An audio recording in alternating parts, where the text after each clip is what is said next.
lot of us did feel that, oh shit, what will this mean for us? Does it put us out of a job?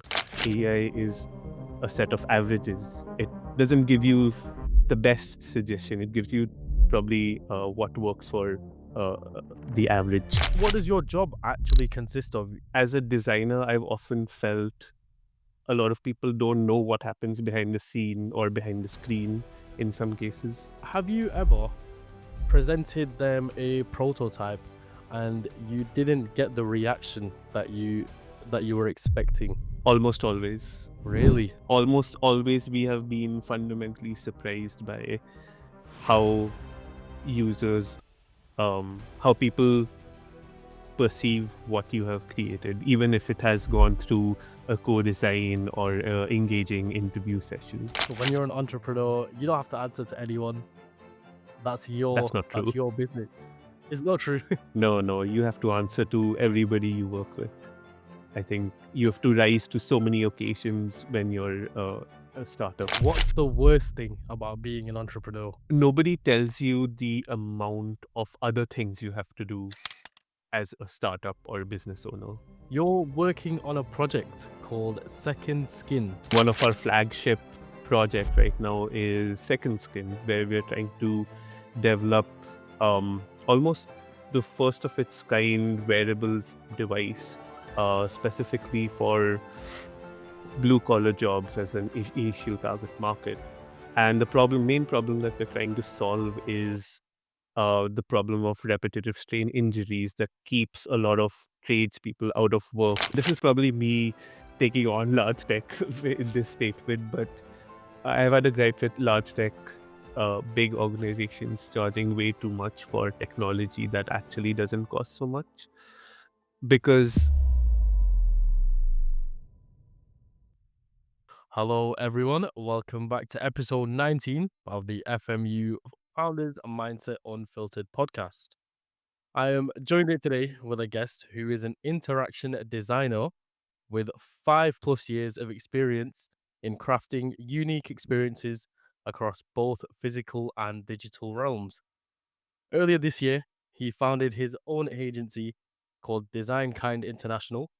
And what they do is they provide end-to-end design consultancy for businesses, keeping their focus on inclusive design, meaning they help companies provide products and services that work for a diverse range of people. They believe that good design is good business. I'm not going to reveal too much. You guys will have to stay tuned throughout the episode to find out more.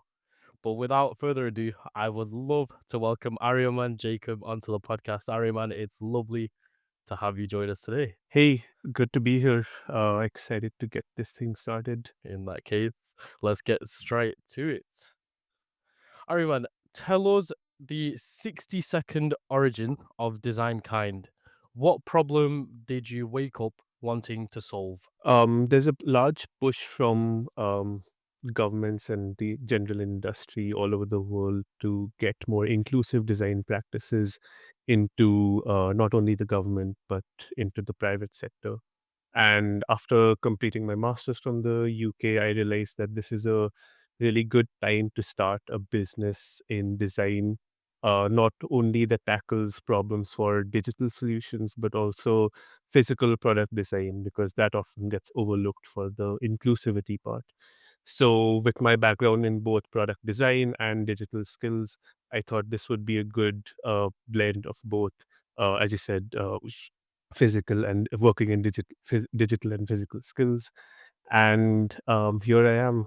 Started this in June, and it's been going pretty. It's been a fun journey till now. What do you mean by inclusive design? Can you explain it? Yeah, it's a broad term for sure. I think a lot of it has to do with accessibility and really thinking from the user's point of view and seeing who exactly are your users, what are their immediate concerns and needs, what problems are they facing, and how do you address those, but also not in a way that's one size fits all. It's more how do you tailor your services to each of the customers that are using your product or service or anything that you've made. So inclusivity fundamentally comes down to understanding your, understanding your customer, and how do you tailor your solution to what they need, and how they use the product and service. And yes, you said you work on both physical and digital products.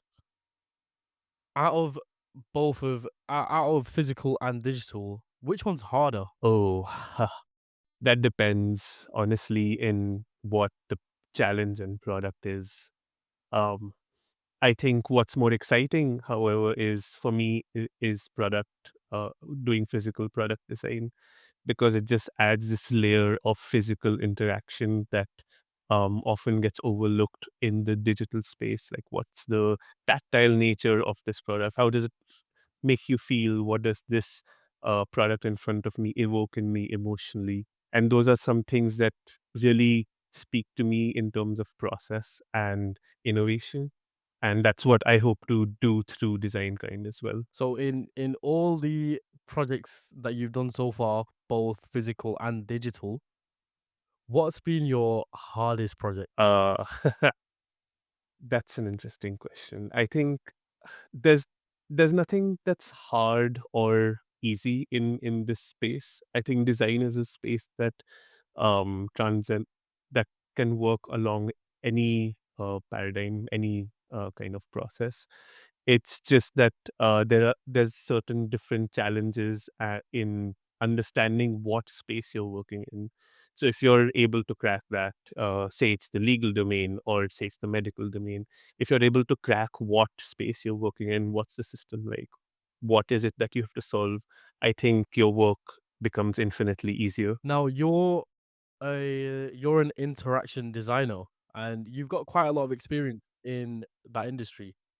But what does your job actually consist of? You know, what do you actually do? Yeah, I think, and I would love to answer that question, because as a designer, I've often felt a lot of people don't know what happens behind the scene or behind the screen in some cases. And as a interaction designer, a lot of my work has to do with understanding specific user needs. Say I'll take an example. Say that we are designing this new website for an e-commerce platform. So we really need to know who's going to use this at the end of the day. Who is the target audience? Who's the customer?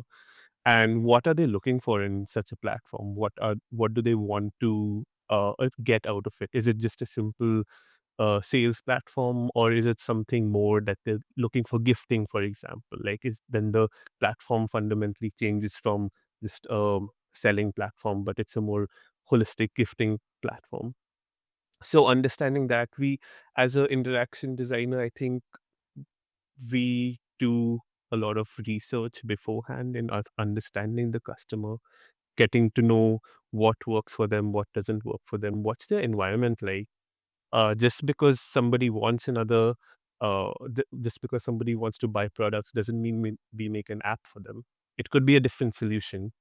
So really understanding how they interact with other platforms, their environment, what are their intrinsic needs, and then trying to arrive at a solution through multiple processes. Like, one of my favorite processes is actually rapid prototyping. So just quick, dirty sketches of different things, trying to understand layouts, trying to understand materiality, if we talk about the product side of things. And those things combined in form the design process that we follow as interaction designers. And of course, uh, I cannot not mention the inclusive and accessibility part, which ties into also the ethical paradigm of things, especially with the advent of AI. Like, how do you treat data correctly? How do you reach out to your customers in the right way? So all these nuances are sort of built into the entire system, that the process that we follow. Now, one thing that you just said now that stood out was the use of AI. How would that be incorporated in your line of work?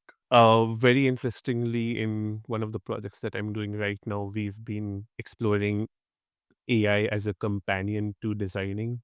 When this entire thing started about 2 years ago, a lot of us did feel that, oh shit, how what will this mean for us?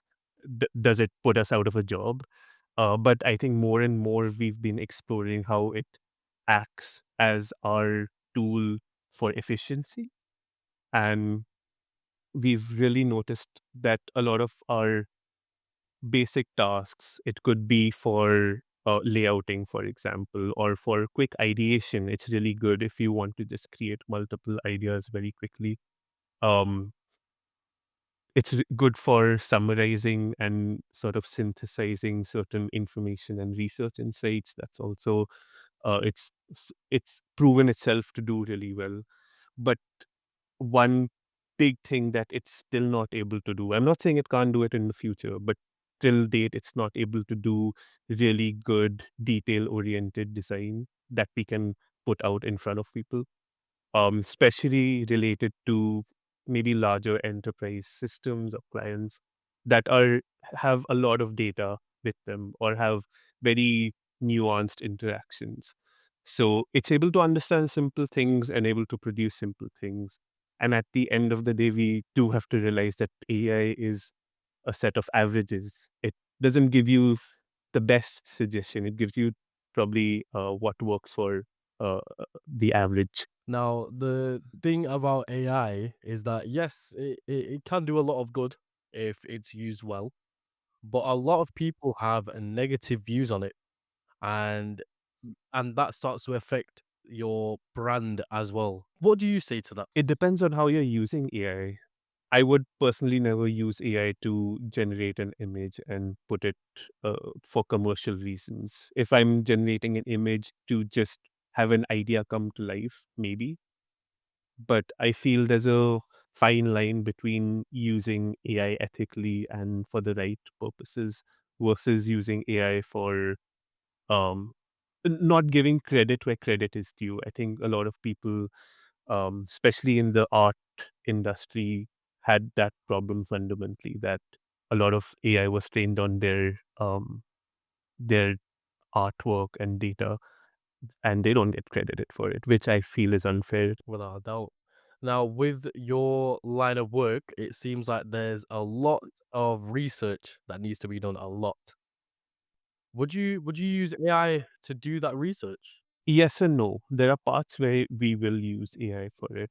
Um, we had done in again the same project that I've been working for. We tried to create synthetic users and using which are trained on actual user data, which we had collected before. But the idea was that can we sort of mimic some of the user behaviors and interaction to validate our designs early on?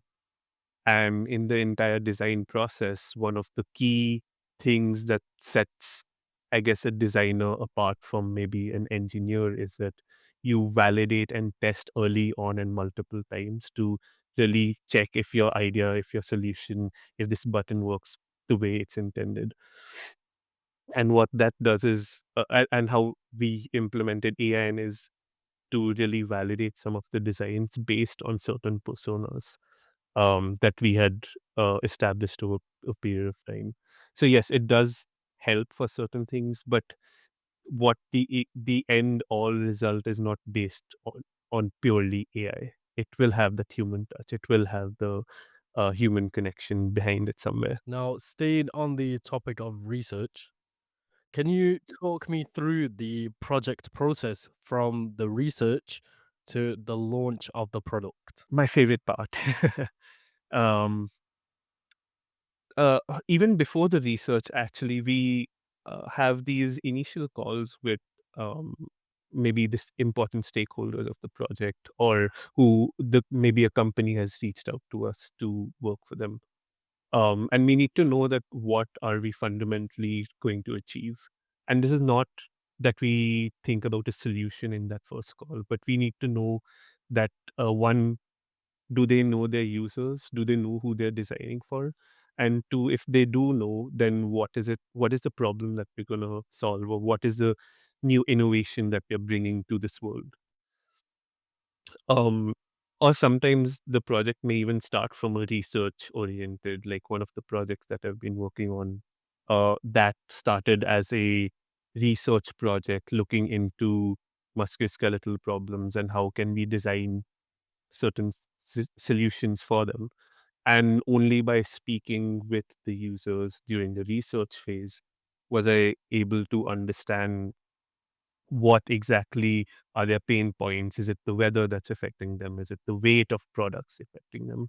So there are certain nuances that only we uncover only during the research phase, and only probably by speaking with customers and the actual people working on the ground level in these softwares with these products.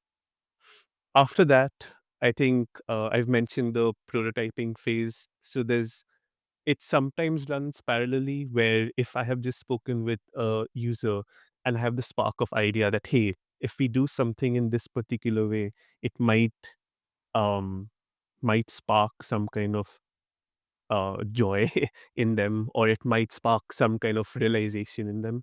So we call those artifacts, where we have a quick and dirty mock-up of something and we present that to the user. We have a discussion with them that, hey, listen, this is, I know this doesn't look like the end product, but what do you think about this? What if you had this in your hand right now? How would you feel? What would you do with it? And these artifacts help us really engage with customers again and keep them in the center of the entire process. And this ultimately leads this, it's almost an iterative process, like building a cake, where you have a first base layer of a very quick and dirty mock-up.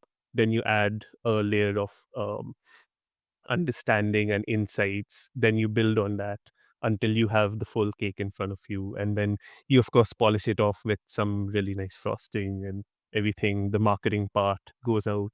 And hopefully, the end customer does like biting into it. So, firstly, just to summarize, you first go through the research stage, which consists of a quite a lot of research. Then after that, you go into your prototype stage, where first you present to them a little mock-up. They've got a little image on what's going on, Just to give the and sense, yeah. just to give a sense, and then you perfect on that image, and then only once you've done that, you then launch the product. I remember, have you ever presented them a prototype and you didn't get the reaction that you were expecting? Almost always. Really? Almost always, we have been fundamentally surprised by how users, how people perceive what you have created, even if it has gone through a co-design or engaging interview session. Because I have come to realize that a lot of products and services that we put out into the world aren't always used the way we intend to. And that's something that um, you only understand one by speaking with somebody. That's not something I would realize just by being knee deep in the design software or knee deep in the research. It's until it's out there in the world in some shape or form. And that's why um, I think one thing that we strive to do, we aren't always able to do it, because once something is launched, it's launched. It's there. It has a impression in the world. But there's also angle of continuous feedback and establishing that feedback loop. Like a lot of companies do continuously ask for feedback, and the reason is to understand how can we improve, what can we do better. For a lot of business owners, or even just a few startups, when they don't receive the reaction that they were expecting, it can push them back a little bit. It can set them back mentally and get them a bit worried. Was it like that for you? I feel at some point, and I'm going to be very honest on this, you get desensitized to how customers react, because there's one angle of um, you having worked on a product and given your life, blood, and soul into something and getting so attached. And this is me. going becoming a little philosophical, but it's interesting to understand and know when to detach from what you're creating and saying that this is purely something I'm doing to solve a problem. This is not fundamentally going to define me. So I think that would be my perspective on this for sure. Without a doubt. Aryaman, I want to know why go down the entrepreneurial path? I have been asking myself that question multiple times. um, it started off in back in India when about in 2019, I believe, 2018, um, where one of my friends had come to me uh, to work on a startup, a medical device startup there. And at that time, I think I had no inclination to work as a entrepreneur in a startup or anything. But that initial exposure to the business side of things was enlightening, just to see what is possible. How can you take a product? And before this, I would say, because I was straight out of undergrad, after out of uni, I hadn't experienced taking something from research concept to the finish line. So this was the first time actually experiencing that and seeing the reactions of people presenting at different shows. That was that felt really good in a way where you're able to finally manifest something that has been in your brain. And I feel startups and entrepreneurs do that really well. Like that ecosystem helps you do that really well because you have other people who are there to support you. It's not always a cutthroat world that people uh, like to believe. It's a lot of people in the same boat who want to um, lift you together in certain ways. And after that first stint on the medical device, and after completing my master's, I thought I wanted to re-engage with that stage because I had a unique idea. I had certain things, certain clients that I wanted to work with. And it felt like the right time to not only start this in the UK because it's also developing and great startup ecosystem right now, but it's also trying to invoke a lot of tech driven and future technology projects. So this makes it the right time almost to do so. And I would, yeah, definitely like to ride that wave. Are you working on this full time? As in the startup, so it's two things that I'm doing in the startup. I'm working on with a few clients, and I'm also developing my product on the side. So in some sense, yes, I am working full time in the startup, but my time within the startup is divided fundamentally. What's the what's the best thing about being an entrepreneur in your opinion? Independence, whatever you do is what you have set out to do, and everything. I understand, yeah, some things are not in your control, but these are fundamental choices that you make for yourself, and you also want to succeed. People around you want to succeed, and I think um, being an entrepreneur is a true testament to how great innovation is made in the world. So it's the tip of the spear, I would say, in a lot of sense. Now, one thing that I've heard from a lot of startups is that they like being their own boss. So when you're an entrepreneur, you don't have to answer to anyone. That's not true. That's your business. It's not true. No, no, you have to answer to everybody you work with. I think you have to rise to so many occasions when you're a startup, and especially during your initial phases where people are looking out for you, but also uh, need things in return. Like you might be working with a client, but you need to show up for them. You might be working with a grant organization, you need to answer to them.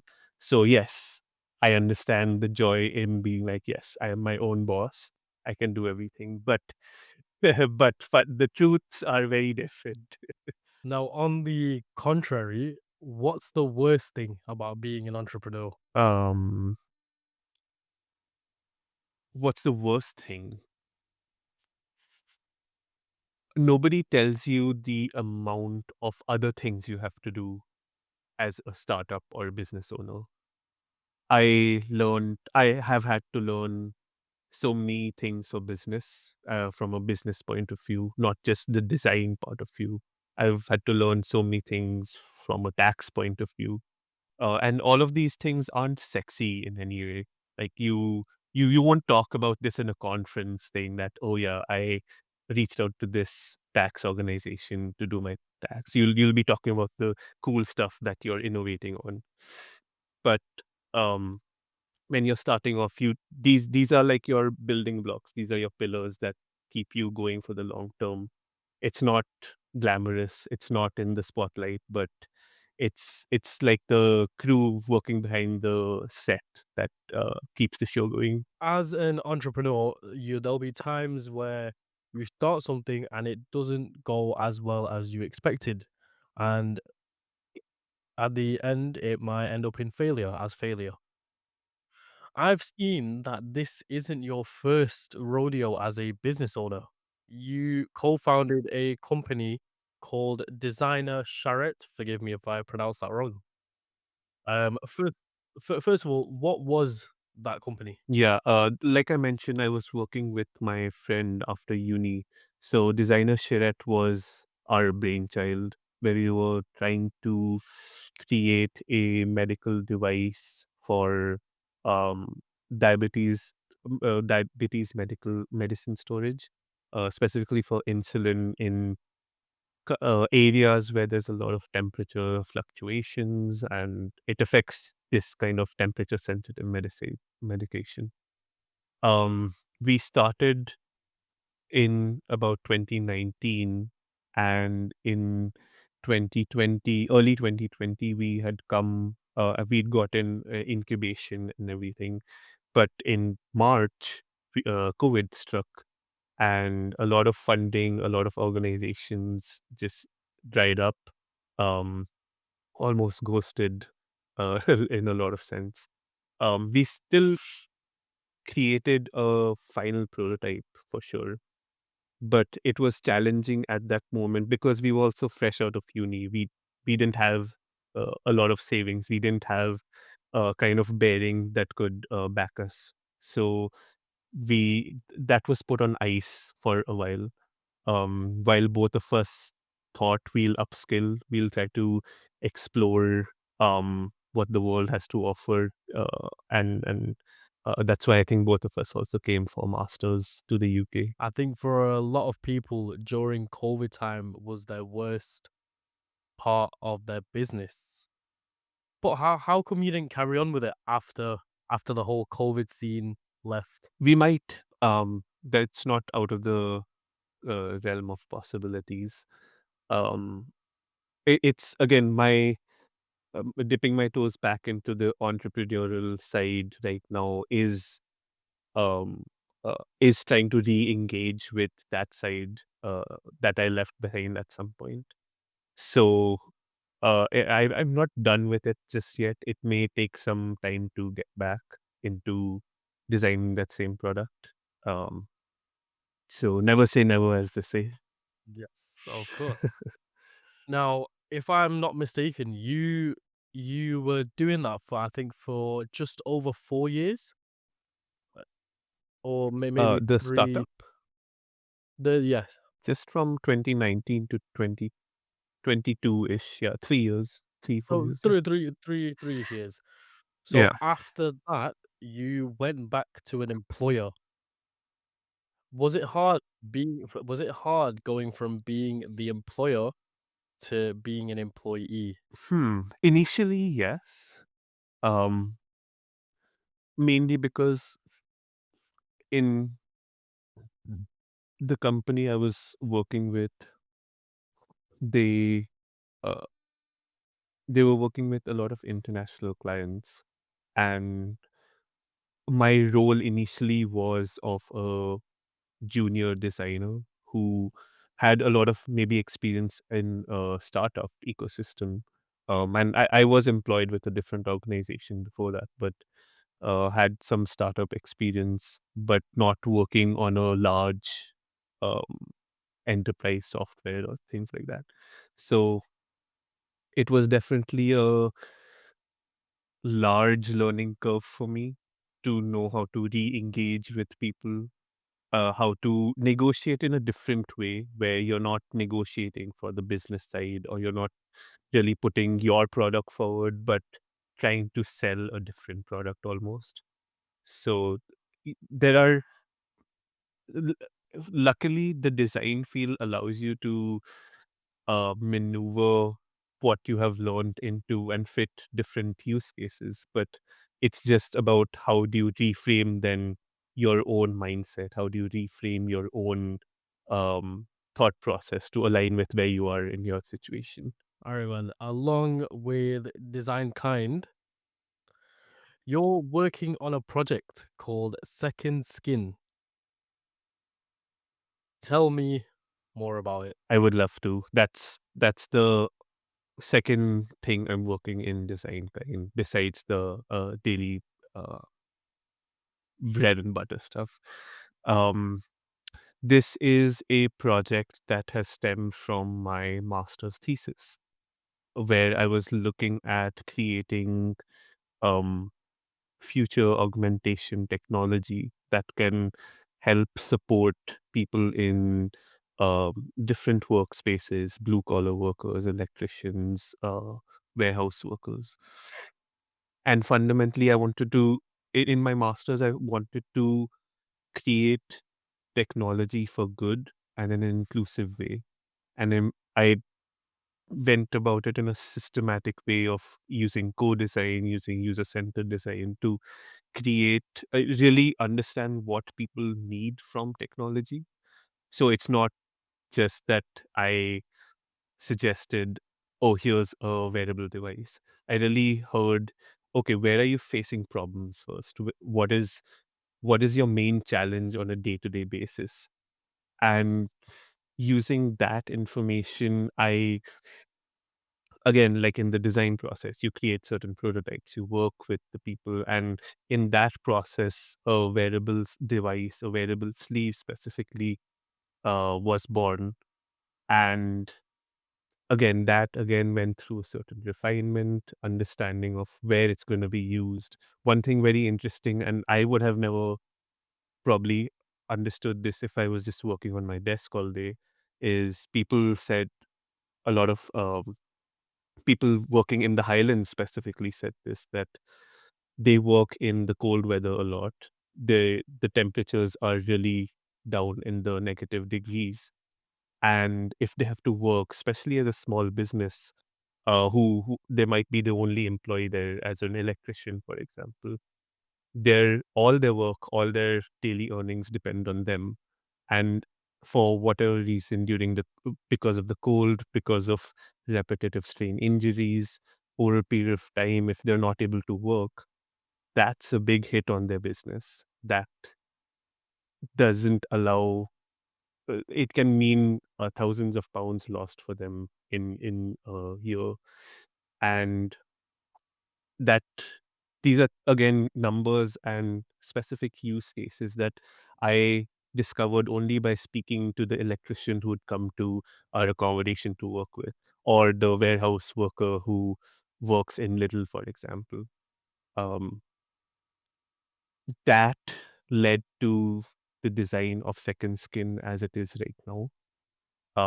And I've simultaneously am also trying to really push this forward from an academic standpoint as well, which as this blends both practice based and robust academic research into one thing. So something that's going to come out soon is a um, piece I wrote for a conference that's going to come out in Springer Journal, which talks about use the second skin as a use case for creating user-centered design, inclusive practices, but using these things to create future technology as well. And that's where I want design kind to eventually go, where we are using. user-centered design. We're using inclusive, accessible principles. We're even using sustainability practices to really create good technology for the future, because there have been countless instances of um, products that have not have contributed to more waste, for example, and that's not something that we fundamentally want to do anymore. It seems like a lot of thought has already gone into Second Skin. But when did you form this idea? When did it pop into your head that you wanted to do this? That I wanted to do second skin or Second Skin. take it as a business. Okay, it was around the time where I was doing a lot of desk research, and I was influenced by some of the people I was looking up to almost.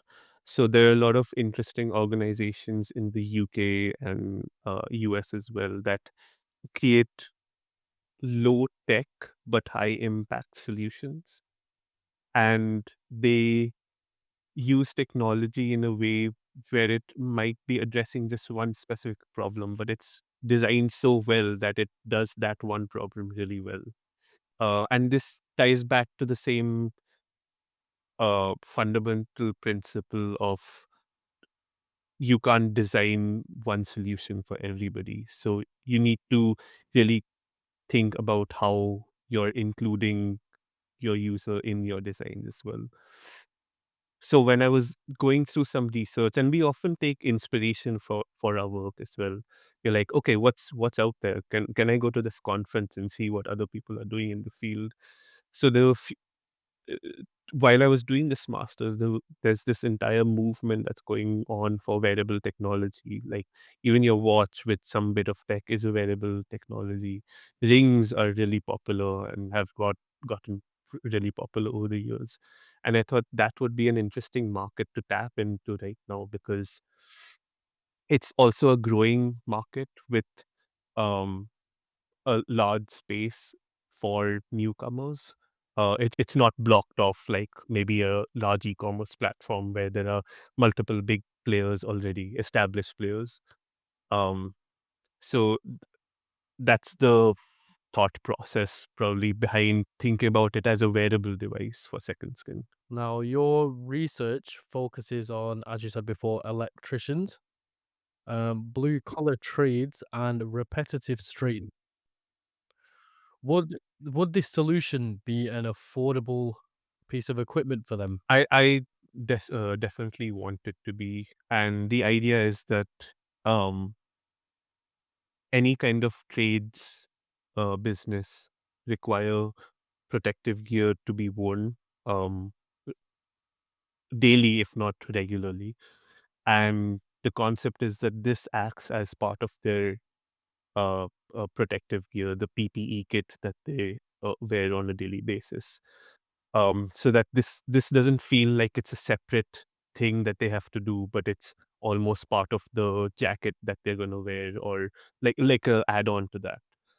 Um, so again, this comes back to the concept of understanding the environment and seeing how your product can fit in seamlessly in that environment, so that it doesn't disrupt and people don't think I have to do something different. So even if it is a little bit expensive, they would probably understand because it's you want it to be seen like a normal piece of equipment that can be worn at work.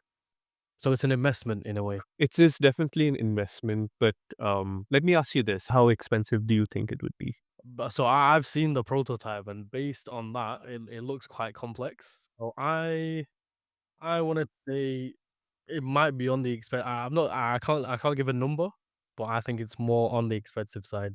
It's not out in the market, so you can totally give a number. That's fine. Uh, okay. I would say maybe £1,000. Let's say. Okay. Yeah.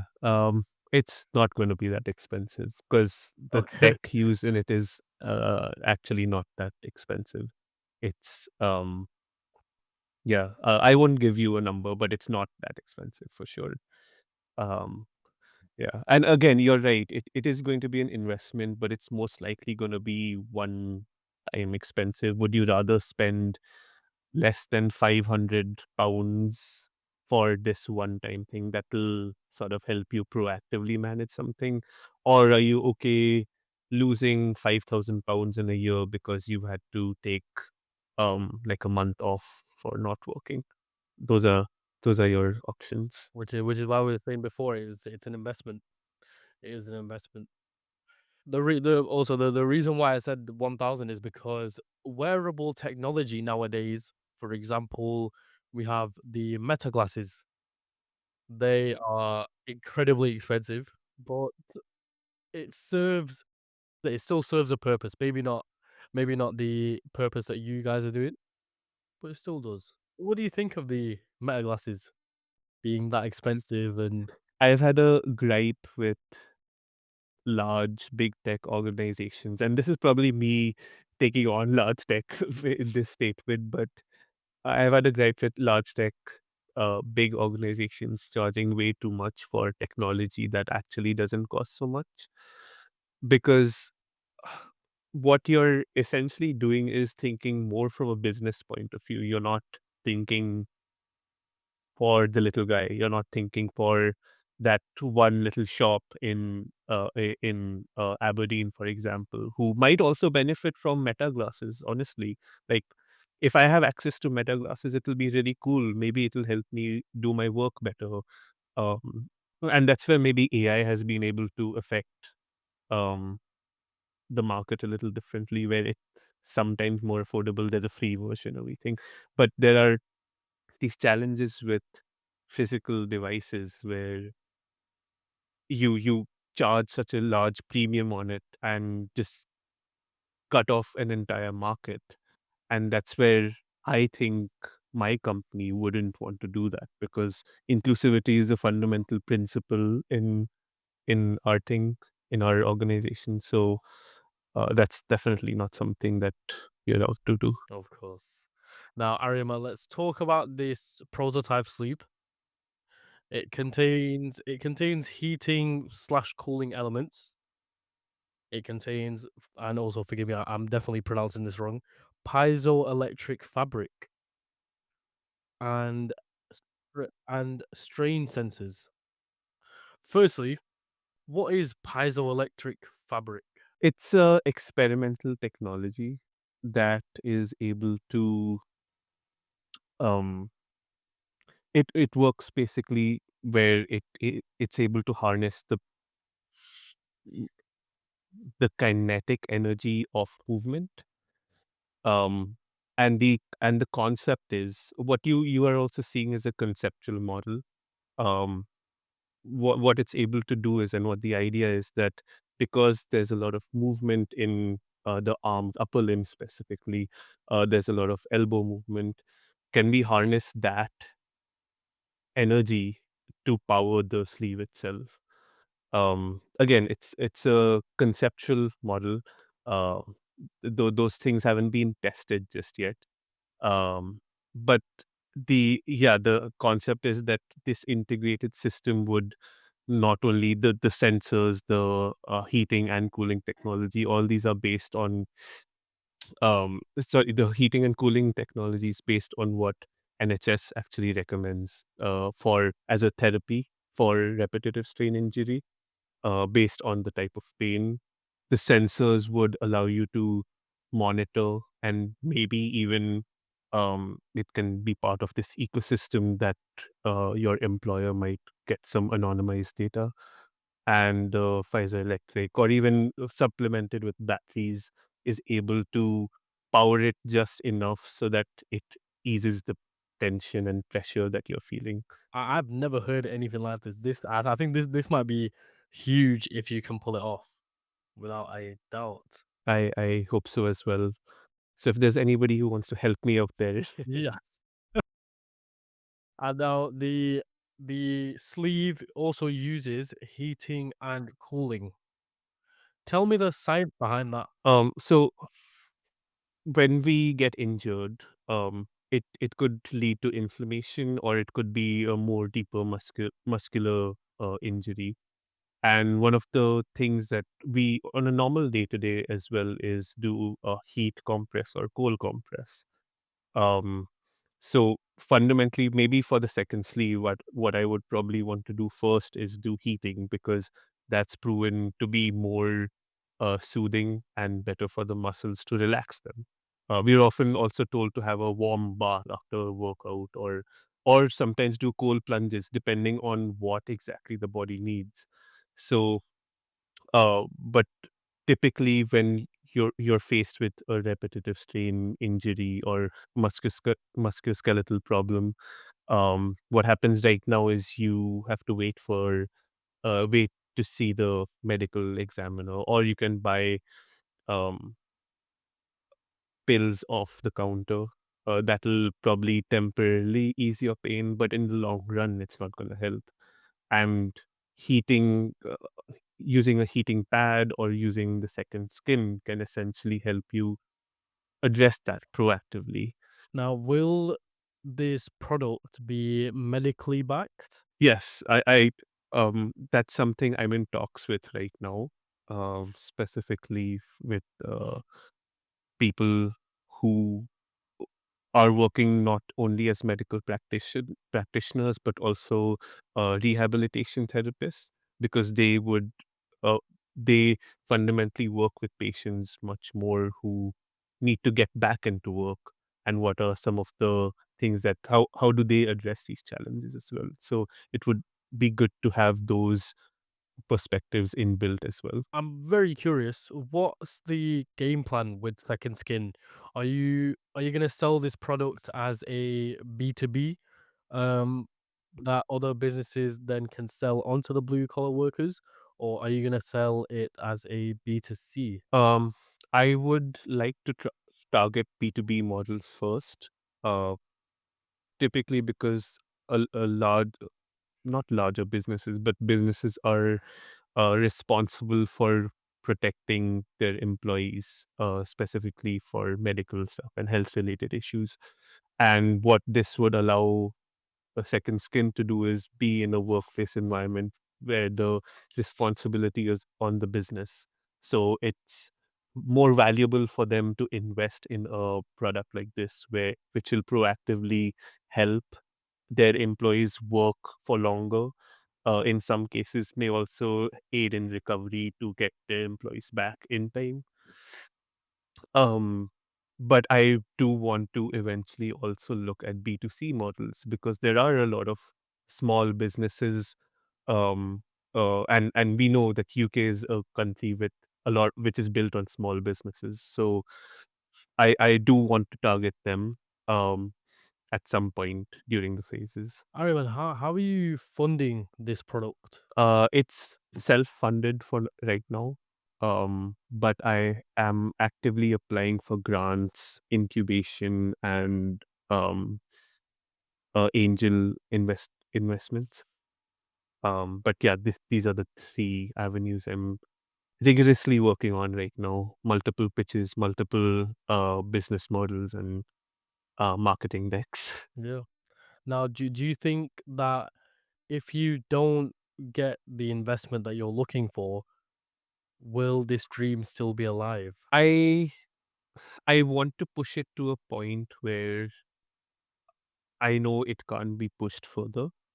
And what that might mean is, at some point, will I decide to give this dream up? I don't know. But I want to see this reach a stage where I have made and created this final prototype and version, and it's been presented in front of an investor, or maybe even Dragon's Den, who knows? Um, uh, and I believe. thank you.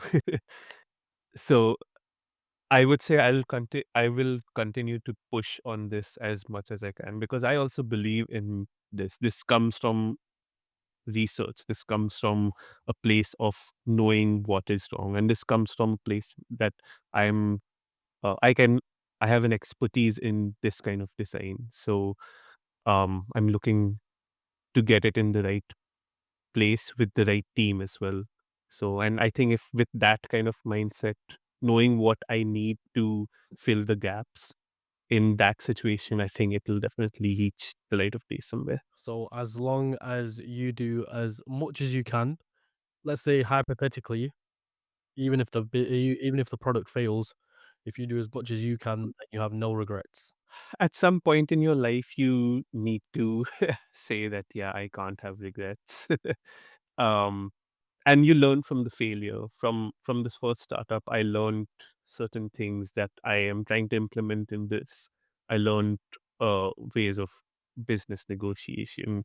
In fact, in London, I spoke with a lot of people who are creating other sorts of medical devices, and for different reasons, different use cases. But I think there's a magic in unity, and that's something I've definitely learned from my previous stint, where it was more just focus head on. I think it's a lot to do with how you're engaging with the field as well. So um you live and learn, as they say, right? You learn from your mistakes. You may have failures so many more times. I think in a some other podcast I was listening to, it's not maybe your first, second, or third business that may land, but it might be your fourth, fifth, or sixth. So as long as I stay resilient and all other entrepreneurs stay resilient, I think that will you land on your feet. Great answer. We love it. What's the biggest technical, regulatory, or commercial risk that could kill Second Skin in the next 18 months? In the next 18 months. I think the biggest risk would be the risk of adoption and it uh, not matching medical standards. Having worked in a medical startup before, there are a lot of regulatory practices, especially things that affect medicine or are in contact with the body, which second skin is. So those are fundamental things that will need to be actively discussed with medical practitioners, but also people who design for the medical field. So it's not just having a doctor's backing for this, but it's also about how do we ensure that the product itself is safe to keep people safe. Let's say you've released a product, it's now available worldwide, everyone's loving it, and they're demanding I love this already. for another one. Let's say, have you thought about maybe doing the same thing, or maybe for your ankle, maybe for your elbows? Have you thought about a different type, a different version? I've been asked this question a lot actually, that is this for the upper limbs only, or does it target the lower limbs and my joints there as well? And it's interesting because it's not something that I inherently gravitated towards, because it never actually came up in my research that people might be looking for something in their lower areas, in their lower limbs. Because while designing, you sort of realize that designing for the upper limbs is fundamentally different for designing for your hips or for your lower limbs, and it's a different challenge altogether. That being said, I would love to design something that is maybe for the whole body, almost like a wearable suit, an exoskeleton maybe. That definitely was really exciting, but in that short time period, I could not pull that off, sadly. Um, but it's something definitely think about. And like I said, I want design kind to be in that space where it's creating these future augmentation technologies, but backed by research, backed by responsible design. I definitely see it happening in the future. I'm not gonna lie to you. Thank you. That means a lot. That's okay. Now, coming back to the design consultancy, something that a lot of startup entrepreneurs get wrong is their level of detail in their prototypes that they're offering. How do you make sure that you collect the correct requirements from the clients and that way you can present them with a perfect plan? Obviously, you said before that you present them a prototype and there's been times where they've not really given the reaction that you've expected. But how do you make sure that doesn't happen? So I will just say that there's nothing like the perfect product or perfect plan that you can go out with. The skill there is to sort of be adaptable, be flexible, and really learn from what the client or your end user is saying. It may be so that they outrightly look at what you've presented in front of them and they say no, they just chuck it off the table. But as somebody who's a business owner who's made the product, and this goes back into the conversation that how do you stay objective and not that, "Oh, no, you've done this to my product." You don't get that attachment, but looking at it from a very objective point of view that you can definitely ask that, "What didn't work? Why did you knock it off the table?" Because fundamentally, you are not wrong. What you have made might have some limitations, challenges. It may just be that they didn't like the look of something. So understanding what went wrong in those moments is more important than taking it personally, because it might be so that you have the best tech in that product or the best website that you've created, but it like aesthetically it did not make sense to your client, or there was just one button that was placed wrong and that pissed somebody off so much for some reason. Hopefully that doesn't happen to anybody, but uh, it's just about listening, learning, and adapting. There'll be many moments in a business that it'll be a bad patch. There's many hardship that you face running a business, but you always find a way to carry on, to keep on going. Alright, man, how do you handle those bad patches? I think I have a good support system in a good partner, in good friends, in a good family who not only supports my endeavors, my crazy ideas of going and doing business, um, but also the way I want to do things.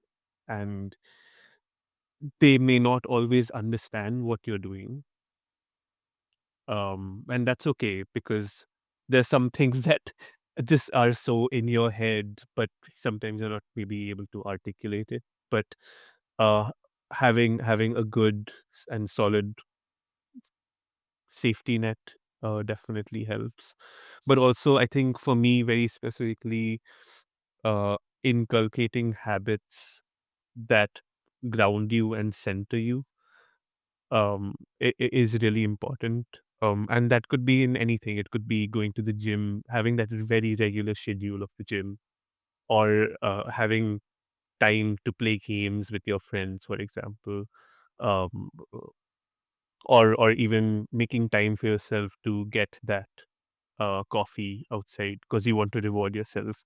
Or if you completed a certain task, having that reward mechanism that, okay, now I can treat myself. Um, because ultimately, you are the most important resource to your business. And if you're not looked after, then there will be a point where the business might fail because you might be the weak link to it. So what you're saying is that while running a business is still extremely important to take some time for yourself. Don't get caught up in all this work. Just relax a little bit. Yeah, because ultimately, what are you doing your business for? You're doing it to create a better life for yourself. But sometimes, if we get too caught up in just running the business, we're not able to enjoy life. We're not able to enjoy the people around us. So you have to see how your entrepreneurial journey is able to enable the life that you want to lead. Without a doubt. That was amazing. Great answer. Right.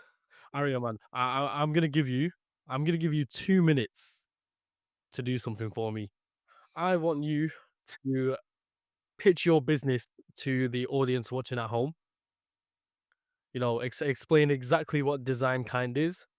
Maybe even talk about second skin a little bit, and tell them why you're the next best thing to come in the future. If I haven't been doing so with the podcast already, I I think you have. I so Design Kind is fundamentally a digital and product innovation service that we work with multiple clients on both digital and physical solutions. And one of our flagship project right now is Second Skin, where we're trying to develop almost the first of its kind wearables device specifically for blue collar jobs as an initial target market. And the main problem that we're trying to solve is the problem of repetitive strain injuries that keeps a lot of tradespeople out of work after a period of time because they're just not fundamentally able to go back to work because of injuries. And what this device essentially will be doing is providing proactive support to the workers during work itself so that they don't have to go back home and pop a pill. They don't have to go towards the health system, but they can start the care at home on site. And in it has long term repercussions where they're able to look after themselves. Maybe even a business can look after their employees better and in the grand scheme of things save thousands if not millions of dollars. There we go. There we go. Now, as a closing tradition on this podcast, what we do, I love what we ask traditions. all of our well, you'll love this one. You will definitely love this one. What we ask all of our guests that come on is if they have any pain points that they might be going through in their business. And what we offer is we can either try and help you out or we can ask the audience if they've got any resources, if they've got any advice. So it is now your turn for this. Do you have any pain points that you're going through with Design Kind that the audience may be able to offer any services or maybe just give you a little bit of advice? One major pain point I will say that has been circling my head for since I began was my lack of technical knowledge after a certain point. Um, I know what I need, but there are certain technological um, challenges that I am not able to solve myself. I may be an expert in design, I may be looking after the business side of things, but there are things that I don't know from a technical standpoint, and I'm okay admitting that. I don't have an engineering degree, but that's probably the biggest thing that design kind needs right now, where somebody who knows wearable devices, for example, or knows the electronics behind it, who can help optimize it. Um, but yeah, I think that's something I'm griping with right now. And I would love to hear from everybody if anybody has any suggestions or um, wants to come on board as well. Yeah, I mean, guys, you heard it from the main man himself. If you do have any solutions or if you know someone that can help out, please get into touch with Aryaman himself. Aryaman, how can people get into touch with you? What's your emails or You can get in touch at hello@designkind.com. There's a hyphen between design and kind. And I'll definitely share my contact details so you can put it up wherever. But that would be the easiest way to get in touch. we'll definitely put it in the description below so people can get into touch with you as they please. But I just want to say thank you so much for today's episode. It has been generally really interesting to see how this world is revolutionizing in the technology side of things. And I really hope Second Skin and even Design Kind goes off far, goes a long way. I can see it. I can already see it on the shelves in the shops. It is No, like, thank you so much for doing this, having me on the podcast. This is my first podcast, so it's been really interesting there and we go. cool to speak with you, talk about the design process, the company, everything. And yeah, it's an exciting time to be in tech. So It is. It is. This is your first podcast of many, of of many. many, yes. Looking forward to be back.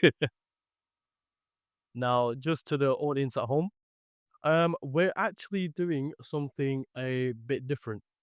We're instead of releasing podcasts every week, we are now changing that to every 2 weeks. But don't feel like you guys at home are missing out, because you're not, because we have something very special coming your way, which you will just have to stay tuned for. Aryaman, this is including you as well. You'll have to stay tuned for something very special, but I promise you it will be worth it without a doubt. Now, if you're not subscribed, I don't know what you're doing. Please subscribe, hit the like.